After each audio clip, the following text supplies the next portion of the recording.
বন্ধুরা, আজকে আমার মেয়ে মাংস রান্না করবে বলল, আর মুরগির পা খেতে চাইলো।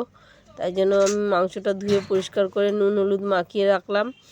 এবার সবজিগুলো সব ও কেটে নিয়ে রেডি করে নিয়েছে। দেখো, এগুলো পেস্ট হবে আর এটা ফোড়নে দেবে। টমেটো, কাঁচা লঙ্কা, আলু সব কেটে নিয়েছে। এবার আলু কড়াইতে তেল গরম করছে। রান্নাটা পুরোটাই সর্ষের তেলে হবে। তেলটা অল্প পরিমাণে দিয়েছে। দেখো, আমি বললাম আর একটু তেল দিয়ে, বললো না এইটুকু তেলেই হয়ে যাবে, কম তেলে রান্না করব। দেখো, হলুদ লবণ সব একসঙ্গে দিয়ে দিল। হলুদের জন্য তেলটা দেখো পুরো কালো হয়ে গেল। এবার আলু দিয়ে দিচ্ছে। আলুটা আগে ভেজে তুলে রাখেনি, ফোড়ন দিয়ে আলুটা ভাজছে। দেখো, সব উল্টা পাল্টা কাজ করছে। যাই হোক, মশলাটা সব পেস্ট করে নিচ্ছে। জিরা একটু একটু করে দিচ্ছে। দেখো, দেখাচ্ছে। রসুন সব কিছু মশলা একসঙ্গে দিয়ে পেস্ট করে নেবে মিক্সিতে। রান্নাটা আমি কোনো হেল্প করিনি, ও সব নিজেই করছে। শুধু মাংসটা পরিষ্কার করে ধুয়ে দিয়েছিলাম। আলুটা এই যে ভেজে নিয়েছে, ভেজে তুলে নেবে। একটু লাল লাল করে ভেজে তুলে নেবে, তুলে রেখে দেবে একটা বাটিতে।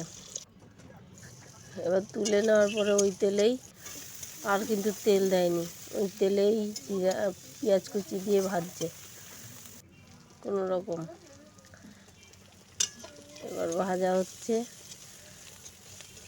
ভিডিওটা একা করেছে, রান্নাটা একা করছে, এই জন্য এদিক ওদিক কেটে যাচ্ছে। এই যে মশলাটা করে রেখেছিল সেটা দিয়ে দিল। মশলাটা কষিয়ে নেওয়ার পরে একটু চিনি দিল। দেখো কতটা চিনি দিয়েছে। কালার জন্য বললো বেশি করে চিনি দিলে বেশি কালার হবে। টমেটো, কাঁচা লঙ্কা, চই সব দিয়ে দিল। দিয়ে মশলাটা ভালো করে কষিয়ে নিতে হবে। এবার মাংসটা দিয়ে দিচ্ছে। মাংস গলা গিলা মেটে সব একসঙ্গে মিশানো আছে। মাংসের পাগুলো গরম জল করে ভালো ছাড়িয়ে নিতে হয়। জলটা বেশি গরম করাও যায় না, বেশি গরম জল করলে বেশিক্ষণ জলের মধ্যে রেখে দিলে পাগুলো বেশি ছাল ছাড়িয়ে যায়। এইদিকে যখন জল ফুটতেও দিয়ে দিয়েছে, জল ফুটে গেছে। এবার ফুটানো জলটার মধ্যে মাংসটা ভালো করে কষিয়ে নিয়ে তারপর মধ্যে দিয়ে দিচ্ছে।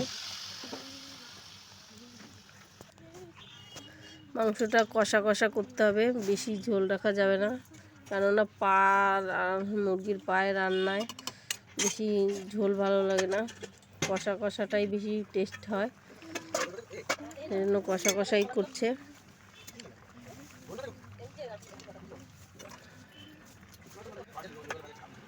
ভালো করে মিশিয়ে নিচ্ছে, ঢাকা দিয়ে দিয়েছে। দেখো ফুটছে,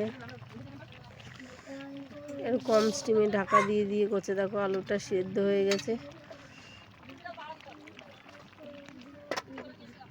আবার ঢাকা দিয়ে দিল।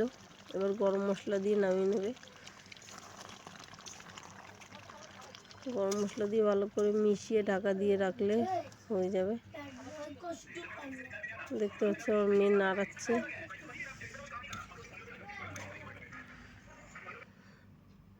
ধন্যবাদ এতক্ষণ ভিডিওটা